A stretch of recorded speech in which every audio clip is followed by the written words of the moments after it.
शेतीचा महामंत्र प्रलशरचा प्लांटो कृषी तंत्र। पहिल्यांदा आपण पारंपरिक पद्धतीने शेती करत होतो। त्यात आपल्याला पहिल्यांदा आडसालीला 2 टनापर्यंत जास्तीत जास्त 2.25 टनापर्यंत ॲव्हरेज पडत होतं। खोडव्याला 1.25 टनानं पडत होतं। परत हे आपल्याला परवडना म्हटल्यावर आपण प्लॅन्टोची आपल्याला ओळख झाली, प्लॅन्टो वापरायला चालू केलं। आडसाली जो पहिला आपल्या 1 एकरामध्ये 80 टन होत होता तो आता 100 टन व्हायला लागलेला आहे। आणि खोडवा पहिल्यांदा 1 एकरामध्ये जो 50 टन होत होता तो आता 60 टनावर गेलेला आहे। 1.5 एकरामध्ये माझा 34 टन ऊस वाढला।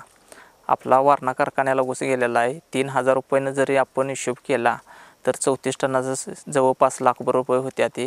हा आपल्याला प्लॅन्टो वापरलेल्याचा 1 लाख रुपये फायदा झालेला आहे। आणि आपण प्लॅन्टोसाठी खर्च केलेला 2 आळवण्या आणि रासायनिक खतातनं जे टाकलेलं आपण त्यासाठी 15,000 रुपयेपर्यंत आपल्याला साधारण खर्च आलेला होता। ही आपली 1 ऑगस्टला नर्सरी लावलेली होती। लागण केल्यानंतर पहिल्यांदा 50 किलो प्लॅन्टो टाकलेलं दाणेदारमध्ये आणि भरणीच्या टायमाला एकरी 50 किलो वापरलेला आपण प्लॅन्टो दाणेदार। आळवणीला आपण प्लॅन्टो ड्रिप आणि पिस्टीम वापरलेलं आणि 2 आळवण्या आणि 1 फवारणी आपण केलेली होती। प्लॅन्टो ड्रिप आणि प्लॅन्टो मायक्रोन्यूट्रिएंट आणि पिस्टीम अशी आपण फवारणी घेतलेली होती। 2 फवारण्या झालेल्या आहेत आपल्या। प्लॅन्टो वापरल्यामुळे आपल्याला फुटव्याला पहिल्यापासून मेंटेन राखता आलेला आहे।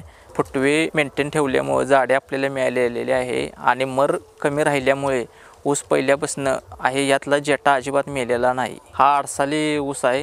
पहिल्यांदा आपल्याला प्लॅन्टो न वापरता 35 ते 38 कांड्यापर्यंत आपला ऊस जात होता आणि आता 40-45 पर्यंत कांड्या आहेत आपल्या ऊसाला। आता पहिला आपला एकरी 80 टन जो ऊस होत होता तो आता एकरी 100 टनावर गेलेला आहे। त्यामुळे आपलं 20 टन एकरी वाढ झालेली आहे। तर शेतकरी बंधूंनो, प्लॅन्टो कृषी तंत्राच्या वापरासह इतरही माहितीसाठी जरूर संपर्क करा।